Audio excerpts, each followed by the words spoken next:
Air Force Colonel Sarah Martinez receives an emergency transmission during a routine training exercise that changes everything. The morning sun cast long shadows across Edwards Air Force Base as Colonel Sarah Martinez performed her pre-flight checks on the F-22 Raptor, her gloved hands moving with practiced precision over every control surface and instrument panel. 23 years of military service had ingrained these routines into muscle memory, but today felt different somehow, a tension in the air that she couldn't quite place.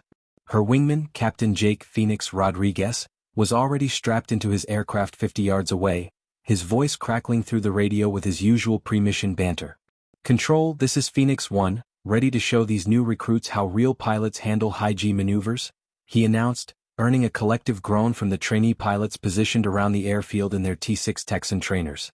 Sarah smiled despite herself, adjusting her helmet as she settled into the cockpit of her fighter jet. The training exercise was scheduled to last 3 hours. Advanced air combat maneuvers designed to prepare the next generation of pilots for real-world scenarios they hoped would never come. Little did she know that real-world scenarios were already unfolding across the globe in ways no military training could have prepared them for. The first sign that something was wrong came during their initial climb to altitude. Instead of the usual chatter from air traffic control, Sarah's radio filled with overlapping emergency transmissions from civilian airports across the western United States. Multiple aircraft declaring emergency landings, came one frantic voice. "We have reports of passengers becoming violent, extremely violent, during flight." Sarah exchanged a quick glance with Phoenix through their canopy glass, both pilots instinctively tightening their formation as confusion settled over the training group. Control Tower's voice cut through the chaos with military precision. "All training aircraft, this is Edwards Control. Return to base immediately. We have a code red situation developing." The casual atmosphere of the morning exercise evaporated instantly as 12 aircraft banked sharply toward home, their engines screaming through the desert air.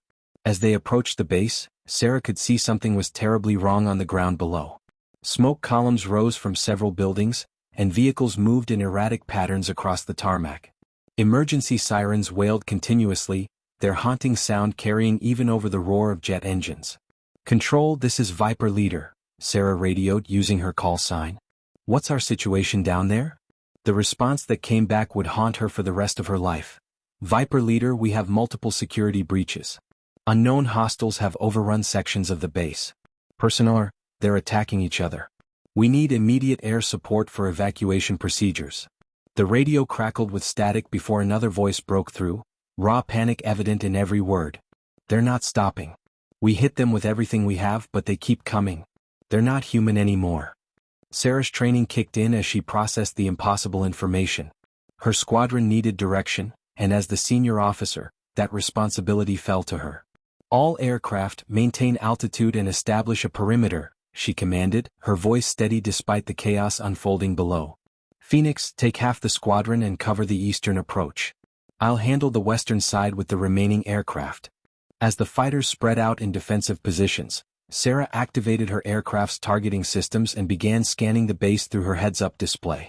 What she saw defied explanation: figures moving in shambling, unnatural gaits, seemingly oblivious to the military vehicles trying to stop them. Personnel who should have been responding to the emergency appeared to be joining the attackers, their movements equally disturbing and wrong. The radio erupted with reports from bases across the country. Fort Bragg, Nellis, Peterson, all reporting similar incidents. Civilians and military personnel alike were succumbing to what appeared to be some kind of infection or contamination that turned them into mindless, aggressive attackers. Communication with Washington became sporadic, then ceased entirely.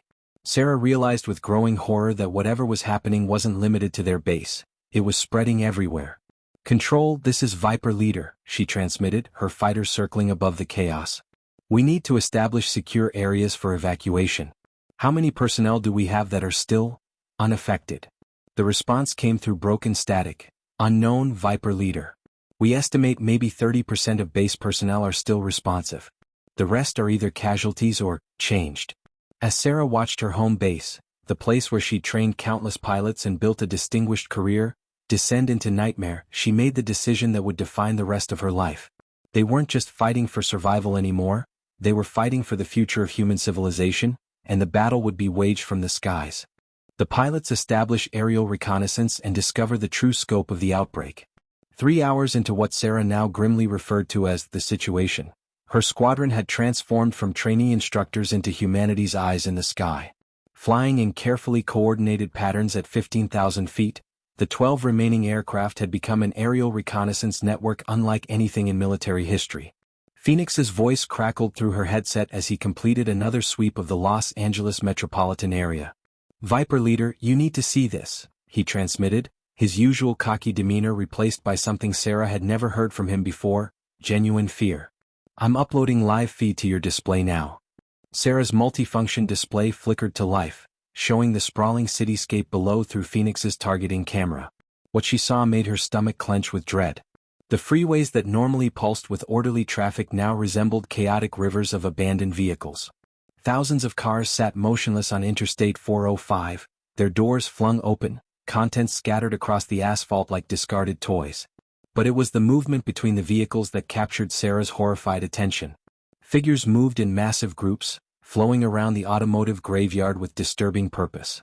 From their altitude, the infected appeared as dark streams converging on areas where she could still see signs of human resistance. Shopping centers, hospitals, schools where emergency lights still flashed desperately into the growing dusk. "Phoenix, how many are we looking at down there?" Sarah asked, though she dreaded the answer. "Conservative estimate? Hundreds of thousands in just this sector alone," came his reply. "And Viper leader, they're moving in patterns. This isn't random. They're hunting." Lieutenant Amy Razor Chen's voice joined the conversation from her position over San Diego. "I'm seeing the same thing here," she reported, her F-16 banking sharply as she adjusted her surveillance angle. "Large groups moving systematically through residential areas. But there's something else. I'm picking up isolated heat signatures on rooftops and in high-rise buildings. Survivors are using elevation to stay safe." This information sparked the first hope Sarah had felt since the crisis began. If people were finding ways to survive, if they were adapting and thinking strategically, then maybe humanity still had a fighting chance. "All aircraft, new mission parameters," she announced. "We need to map every survivor location within our operational range. Mark coordinates for potential supply drops and safe zones." As the squadron spread out across Southern California, reports began flooding in that painted an increasingly dire picture. Major cities from Seattle to San Diego showed similar patterns of collapse and chaos. Military installations that should have been bastions of organized resistance had either gone dark entirely or were broadcasting increasingly desperate calls for assistance that would never come. Captain Torres, flying reconnaissance over March Air Reserve Base, delivered news that hit particularly close to home. "Viper leader, March is overrun. I can see personnel fighting in the hangars, but they're outnumbered at least 10 to 1. There's a small group barricaded in the control tower, but..."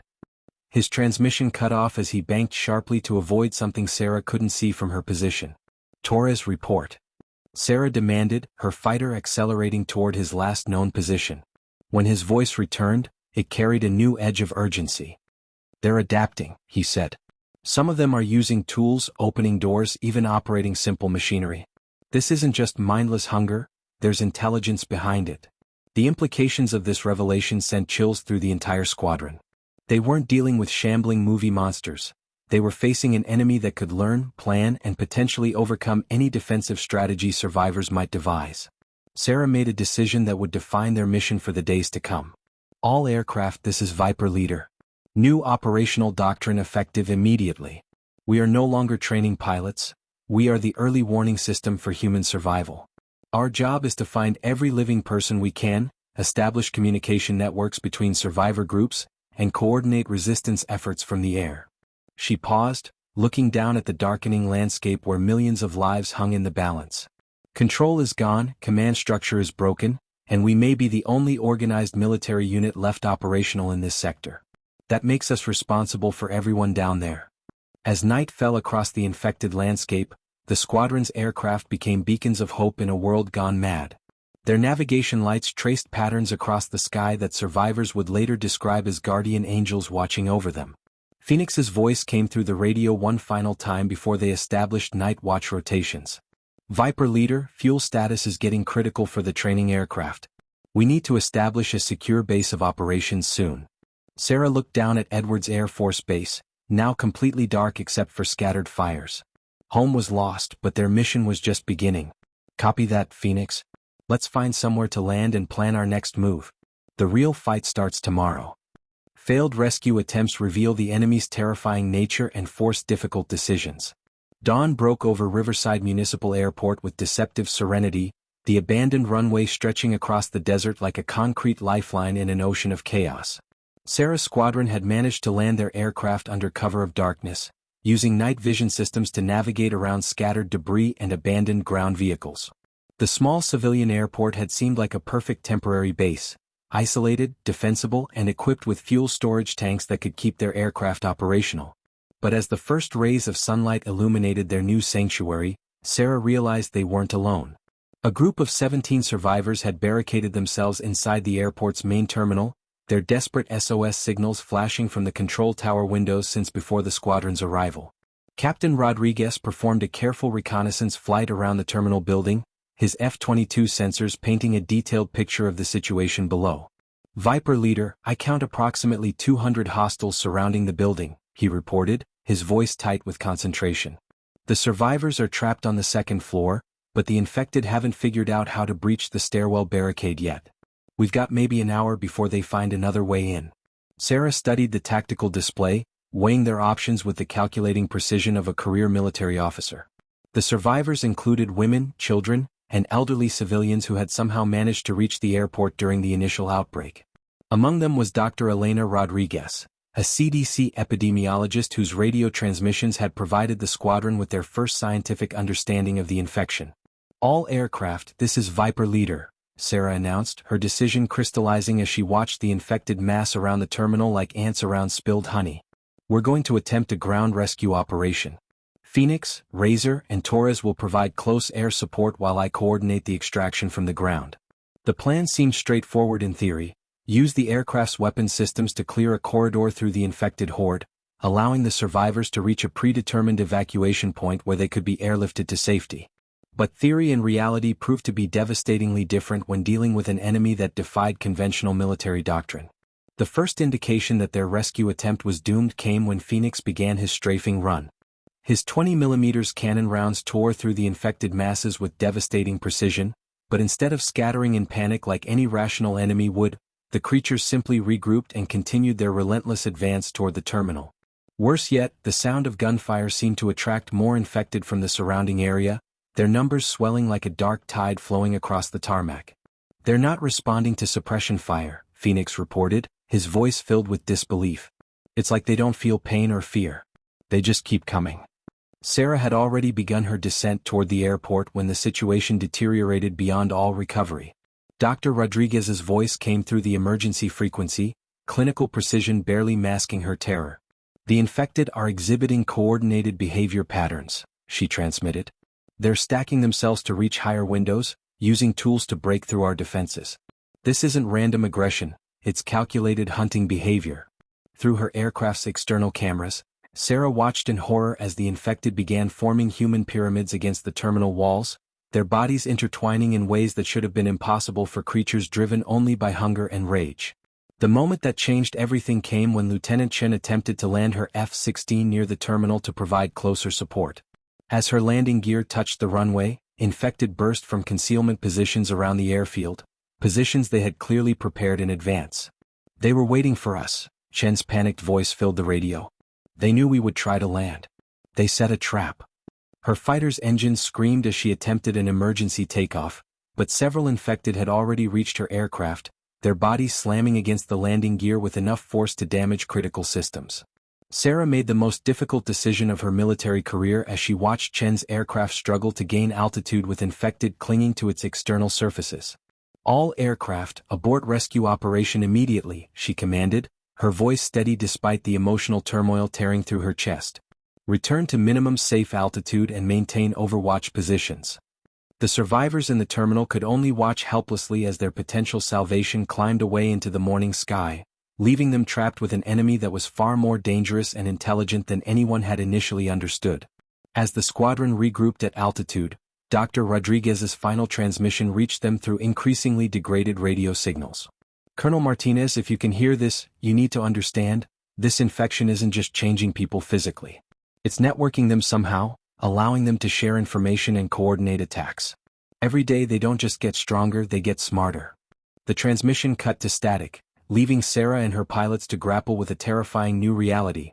They weren't just fighting for humanity's survival against mindless monsters, they were engaged in aerial warfare against an enemy that could learn, adapt, and potentially outsmart them.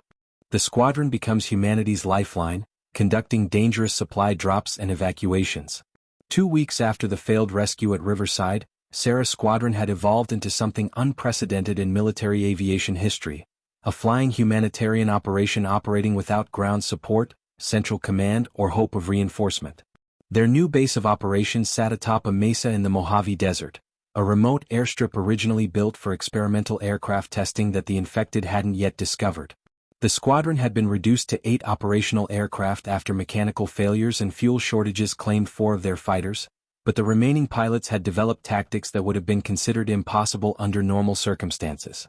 Captain Rodriguez had become their master of precision airdrops, spending hours each day calculating wind patterns, fuel consumption rates, and optimal approach angles for delivering supplies to survivor enclaves scattered across the southwestern United States. His latest mission briefing revealed the scope of their operations: 47 confirmed survivor groups, ranging from families barricaded in suburban homes to organized resistance cells operating from fortified positions in major cities. Supply Drop Alpha 7 is requesting medical supplies for a group of 30 survivors holed up in a Phoenix hospital, he reported, his voice carrying the weight of responsibility that had settled over all of them. They've got wounded, including children, and they're running out of antibiotics and surgical supplies. The challenge of conducting supply drops in infected territory had forced the squadron to develop innovative techniques that pushed both their aircraft and their skills to absolute limits. Traditional cargo drops were impossible. The parachutes and supply containers attracted infected like magnets, turning every delivery into a feeding frenzy that endangered the very people they were trying to help. Instead, they had perfected a technique Lieutenant Chen had dubbed threading the needle, ultra-low altitude flights that allowed them to precisely place supply packages on rooftops, balconies, and other elevated positions where survivors could retrieve them safely. Sarah's voice crackled through the radio as she coordinated the day's operations from her command position high above the infected landscape. Razor, you're cleared for approach on Drop Zone Charlie 3. Package contains water purification tablets, canned food, and ammunition for the group fortified in the Barstow Shopping Center. Chen's F-16 descended through the morning air like a predatory bird, her aircraft loaded with external pods that had been hastily modified to carry humanitarian supplies instead of weapons. The precision required for these missions had transformed all of them into pilots of extraordinary skill, threading their supersonic aircraft through urban canyons and around skyscrapers to deliver hope to desperate people below. But supply drops were only half of their mission. The squadron had also become humanity's evacuation service, conducting daring rescue operations that extracted survivors from untenable positions and relocated them to more secure areas. Captain Torres had pioneered the technique they called sky hooks, using their aircraft's external fuel pods as makeshift passenger compartments for emergency evacuations. The modifications were dangerous and violated every safety protocol in military aviation, but desperate times had rendered normal procedures obsolete. Viper Leader, I've got visual confirmation on the family trapped at the radio tower near Victorville, Torres reported, his voice steady despite the complexity of the maneuver he was about to attempt. 4 adults, 2 children. I can extract them all in one run if the weather holds. The infected had learned to anticipate their operations, developing countermeasures that made every mission increasingly dangerous. They had begun using crude tools to damage landing zones, setting fires to create smoke screens that obscured pilot vision, and even coordinating attacks on multiple survivor locations simultaneously to stretch the squadron's resources. Sarah watched through her aircraft's sensors as infected masses moved with disturbing organization across the landscape below, their behavior patterns suggesting a level of strategic thinking that kept her awake during the few hours she managed to rest each night. Despite the mounting challenges, success stories emerged that sustained the squadron's morale and justified the enormous risks they faced daily. The medical supplies Phoenix had delivered to a group of survivors in a Las Vegas casino had enabled them to treat injured children and elderly civilians who would have otherwise died from treatable conditions. The ammunition drops to organized resistance cells had allowed survivor groups to expand their safe zones and rescue additional civilians from infected controlled areas. Most importantly, the communication network they had established between survivor groups was enabling coordinated resistance efforts across multiple states. All aircraft, this is Viper Leader. Sarah announced as the sun began to set over another day of desperate missions. Today we completed 17 supply drops and evacuated 12 civilians to secure locations. Our fuel reserves are at 40%, ammunition is running low, and we've got mechanical issues developing on 3 aircraft. She paused, looking down at the infected landscape that had once been home to millions of people living normal lives. But we've kept 47 groups of survivors alive for another day, and tomorrow we'll do it again. That's what we're here for, to be the bridge between the world that was and the world that's coming.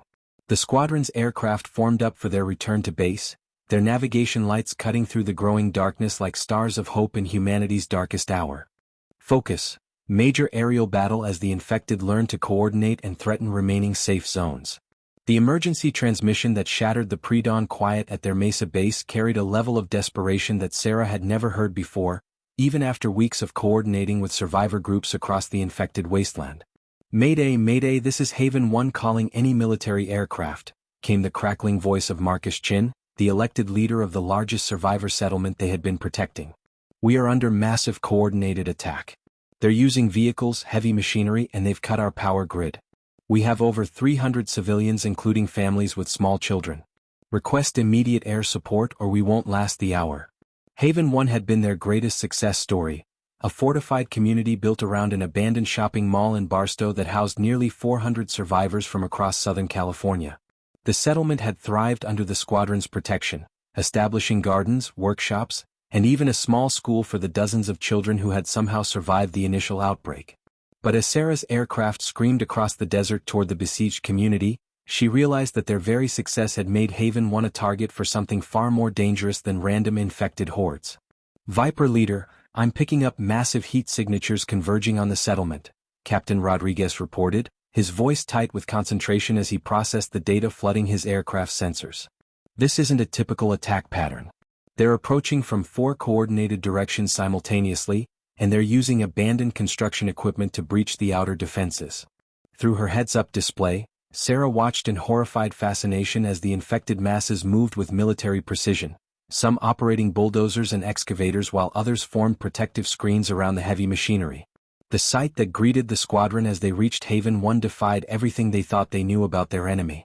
The infected had organized themselves into distinct tactical groups, some providing covering fire with makeshift weapons while others systematically dismantled the settlement's carefully constructed barriers. But most disturbing of all were the infected who stood apart from the main assault, apparently coordinating the attack through gestures and movements that suggested a command structure more sophisticated than anything they had previously encountered. "All aircraft, weapons free," Sarah commanded, her finger hovering over the trigger as she lined up her first strafing run. "Priority targets are the heavy equipment operators and any infected displaying leadership behavior." The squadron's remaining weapons, carefully hoarded ammunition and the few air-to-ground missiles they had managed to salvage from abandoned military installations, unleashed devastation on the attacking horde. Phoenix's 20mm cannon rounds tore through the infected masses with precision that would have scattered any conventional army, but these enemies simply regrouped and continued their assault with mechanical determination. Lieutenant Chen's panicked transmission from her F-16 revealed the horrifying effectiveness of their enemy's evolution. "They're anticipating our attack patterns," she reported, her aircraft pulling up sharply to avoid ground fire from infected wielding military weapons. "Some of them are using anti-aircraft equipment. How do they know how to operate that stuff?" The answer came in the form of tracer rounds streaking past Sarah's cockpit, fired by infected who had clearly retained enough tactical knowledge to operate sophisticated weapon systems. The battle raged for 37 minutes, the longest continuous air-to-ground engagement any of them had ever experienced. The squadron's aircraft dove and climbed through the desert air, their pilots pushing both machines and human endurance to absolute limits as they fought to protect the civilians trapped in the settlement below. Captain Torres managed to destroy 3 pieces of heavy equipment before his aircraft took critical damage from ground fire, forcing him to break off his attack run with smoke streaming from his damaged engine. As the sun climbed higher over the battlefield, Sarah realized with growing despair that their weapons were having minimal impact on an enemy that seemed to feel no pain, fear no death, and adapt to every tactic they employed. The infected had learned to use the settlement's own defensive positions against the defenders, turning carefully planned kill zones into traps for the very people they were designed to protect. Worse yet, she could see that some of the infected were deliberately targeting non-combatants, suggesting a level of strategic cruelty that went beyond mere hunger or territorial aggression. The moment that broke her heart came when Marcus Chen's voice returned to the radio, weaker now and filled with resignation. Viper Leader, we're initiating evacuation protocol Echo. The children and essential personnel are moving to the roof for emergency extraction. We're going to hold the stairwells as long as we can, but you need to get our kids out of here. Sarah's throat tightened as she processed the implications. The adults were sacrificing themselves to buy time for the children's escape, and her squadron would have to choose who to save from a community they had sworn to protect. All aircraft, this is Viper Leader, she announced, her voice steady despite the impossible decisions ahead. We're going to extract every civilian we can carry, but we need to face reality. This is no longer about holding territory. It's about saving whoever we can for whatever comes next. As her aircraft banked toward the settlement's roof where desperate families were gathering, Sarah knew that the age of fixed safe zones was ending, and the real test of humanity's survival was just beginning. Communication breakdowns leave the pilots isolated and force them to make autonomous decisions. The electromagnetic pulse that silenced their communications came without warning during what should have been a routine fuel scavenging mission over the abandoned Palmdale Regional Airport. One moment Sarah was coordinating with Phoenix about the location of aviation fuel trucks scattered across the tarmac, and the next moment her radio filled with nothing but static that seemed to mock every attempt at communication. The sudden isolation hit her like a physical blow.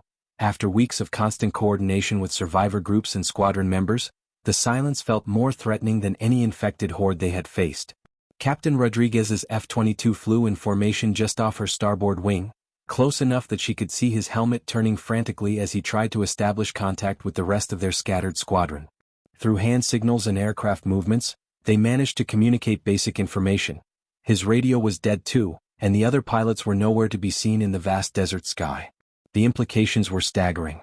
Without communications, they couldn't coordinate supply drops, couldn't warn survivor groups about approaching threats, and couldn't even locate their own squadron members who might be facing emergencies at that very moment.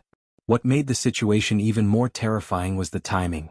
The electromagnetic pulse had occurred during a critical resupply operation to a group of survivors trapped in a hospital in Lancaster, and Lieutenant Chin had been in the middle of a complex evacuation procedure when the communications went dark. Sarah's mind raced through the possibilities. Had Chin completed the evacuation, or was she still hovering over the hospital, waiting for coordination that would never come? Were the survivors still alive, or had the lack of air support allowed the infected to overrun their position?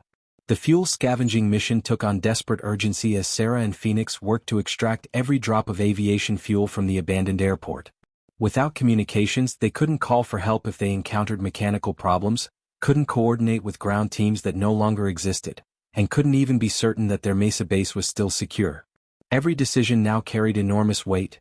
The wrong choice could mean not just their own deaths, but the end of the last organized resistance to the infected plague.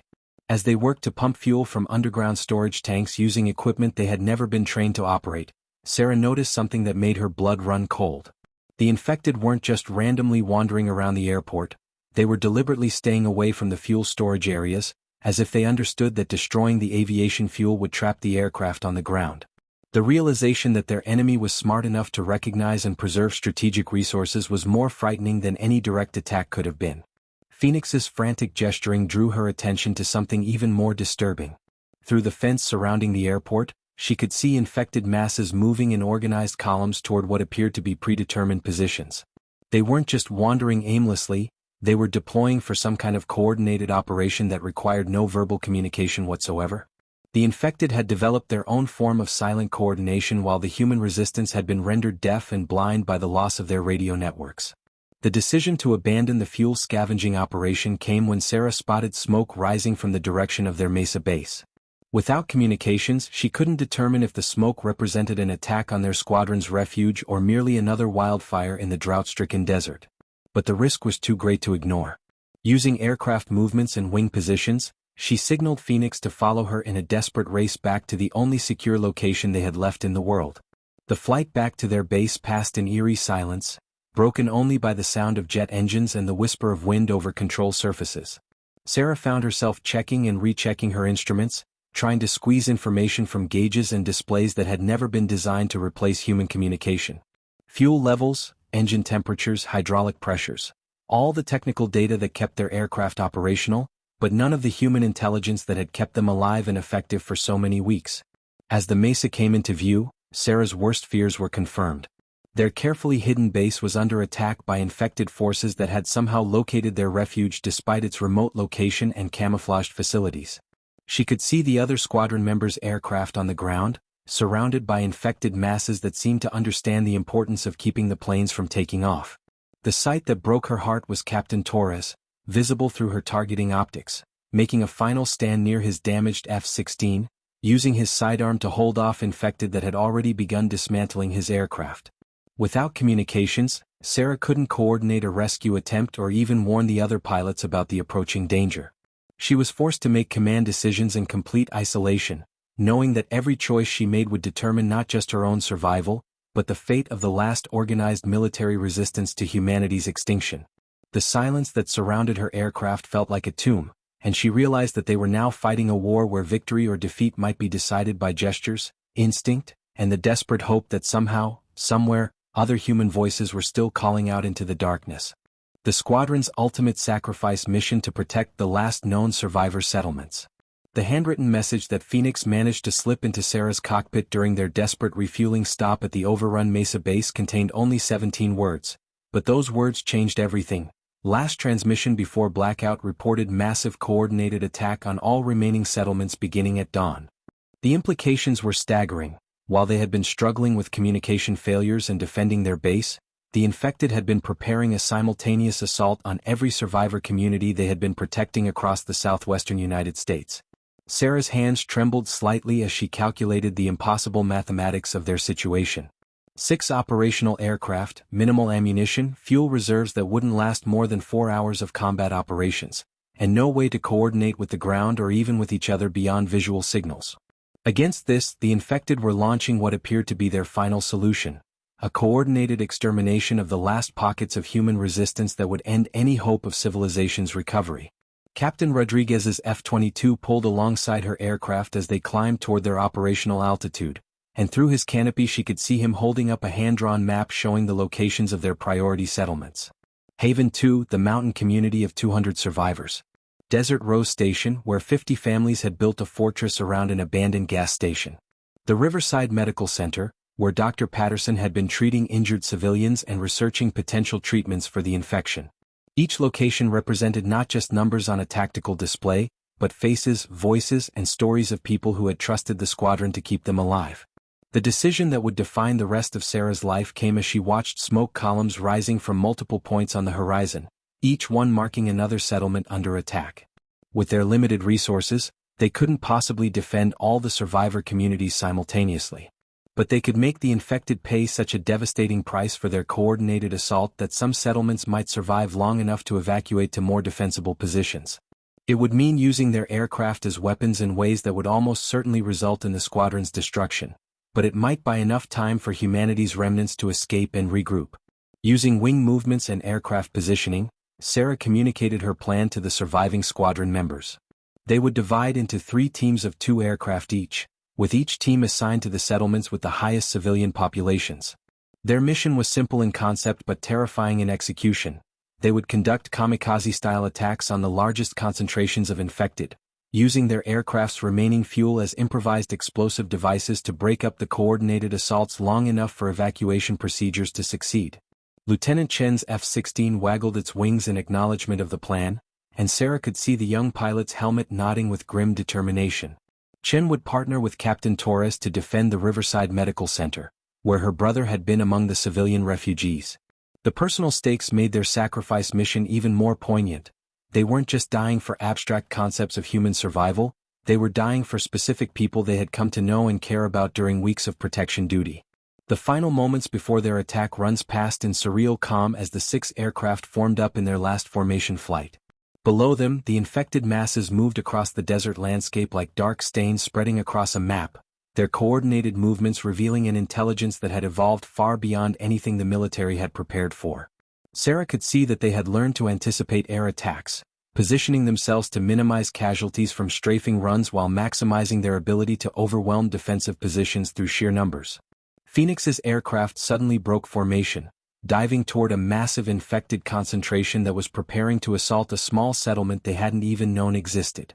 Through her targeting optics, Sarah could see a group of children and elderly survivors trapped on the roof of a school building, their desperate signals barely visible against the morning sun. Phoenix's dive became steeper and faster as he aligned his aircraft for maximum impact, his fighter screaming down through the desert air like a falling star. The explosion when Phoenix's F-22 struck the center of the infected mass was visible from 15 miles away, a mushroom cloud of fire and debris that scattered the coordinated attack and bought precious time for the trapped civilians. Sarah's throat tightened as she realized that her wingman and closest friend had just traded his life for the chance that 37 people might live to see another day. It was the kind of mathematics that made sense only in a world where humanity's survival hung by threads so thin that individual acts of heroism could tip the balance between extinction and hope. "This is Viper leader to remaining aircraft," Sarah transmitted, not knowing if her radio was working but needing to say the words anyway. "Phoenix has shown us the way. We're not just pilots anymore, we're humanity's final sword strike against the darkness. Let's make it count." As her aircraft entered its final dive toward the largest infected concentration threatening Haven 2, Sarah Martinez allowed herself one last thought about the blue skies and peaceful training flights that had defined her military career before the world ended. Then she pushed her throttles to maximum power and aimed her fighter at the heart of humanity's greatest enemy. Focus, resolution and hope as survivors begin to rebuild, with the pilot's legacy secured. The memorial service for the dead Air Command Squadron took place 18 months after the last aircraft had screamed down from the desert sky in history's most desperate kamikaze mission. Marcus Chin, now the elected leader of the United Survivor Settlements, stood before a crowd of nearly 3,000 people gathered in what had once been the parking lot of Haven 2. The settlement had grown from its original mountain refuge into a thriving community that served as the de facto capital of humanity's slow but determined recovery from the infected plague. Dr. Elena Rodriguez, the CDC epidemiologist whose research had been preserved by the squadron's final sacrifice, addressed the crowd with scientific precision tempered by deep emotion. "The airborne pathogen that created the infected has been dormant for 14 months now," she announced, her voice carrying across the assembled survivors through a jury-rigged public address system. "Our analysis indicates that the coordinated final assault 18 months ago may have burned out the infection's ability to maintain its networked intelligence. The remaining infected revert to basic behavior patterns within 6 months, and new infections have become increasingly rare." The news sparked cautious celebration among the survivors, but the real triumph was visible all around them. Where 18 months ago there had been only desperate refugee camps and fortified hiding places, thriving communities now dotted the landscape across the American Southwest. The settlement of New Phoenix housed 800 survivors in permanent structures built from salvaged materials and ingenuity. Desert Rose had evolved from a gas station fortress into an agricultural center that supplied food to a dozen smaller communities. Most remarkably, the Riverside Medical Center had become a full research facility where Dr. Patterson's team was developing treatments that helped infected individuals recover partial cognitive function. Captain Amy Chin, Lieutenant Chen's younger sister and one of only 47 civilians evacuated during the squadron's final mission, had become the chief chronicler of the Dead Air Command's legacy. Her carefully maintained records documented every supply drop, every evacuation, and every act of heroism performed by the 8 pilots who had given everything to keep humanity alive during its darkest hours. "They didn't just deliver supplies," she explained to a group of children who had been born after the plague's end. "They delivered hope when hope was the only thing standing between us and extinction." The children listened with rapt attention to stories that seemed almost mythical, tales of aircraft diving from the sky to scatter infected hordes, of precision supply drops that meant the difference between starvation and survival, of pilots who chose to die so that families could live. Young Sarah Martinez Phoenix, named for both the squadron leader and her parents' rescuer, asked the question that haunted every survivor: why did they do it? Why did they give up their lives for people they barely knew? The answer came from an unexpected source. Miguel Torres, Captain Torres's father and one of the original Haven 1 survivors, stepped forward with a weathered flight helmet in his hands, one of the few physical artifacts recovered from the squadron's final battle. "Because that's what heroes do," he said simply. "They don't think about themselves. They think about tomorrow and who's going to be alive to see it." The helmet bore scorch marks and impact damage, but the squadron's insignia was still visible, a stylized eagle carrying an olive branch with the motto "Guardians of the Sky" etched beneath. The technological recovery had been slower but equally significant. A team of survivor engineers had managed to restore partial radio communications between settlements, and there were rumors that other survivor communities existed as far away as Colorado and Texas. Trade routes were beginning to emerge as communities specialized in different aspects of reconstruction. Some focused on agriculture, others on manufacturing, still others on education and research. The world that was emerging from the ashes bore little resemblance to the one that had existed before the plague, but it carried within it the hard-won wisdom of people who had survived humanity's greatest test. As the memorial service concluded with a moment of silence, 6 aircraft appeared on the horizon, not military fighters but small civilian planes that had been painstakingly restored by survivor mechanics. They flew in the missing man formation, a tribute copied from old military traditions, with one aircraft peeling away from the group to symbolize the fallen. The sight brought tears to many eyes, but they were tears of gratitude rather than despair. The final words of the memorial belonged to Sarah Martinez's recorded voice, played from a damaged radio recording that had been recovered from the Mesa base. Her transmission, made during those last desperate minutes before the final assault, had somehow survived the communication blackout. To anyone who finds this recording, remember that darkness is only the absence of light. We chose to be that light even if it meant burning out completely. Keep flying, keep fighting, and keep believing that tomorrow can be better than today. As the crowd dispersed and returned to the vital work of rebuilding civilization, the children ran toward the restored aircraft with dreams of becoming pilots themselves. The legacy of the Dead Air Command lived on not just in monuments and memories, but in the simple fact that humanity had a future at all. The squadron's sacrifice had bought more than time, it had purchased hope, and hope had proven to be the most powerful weapon of all.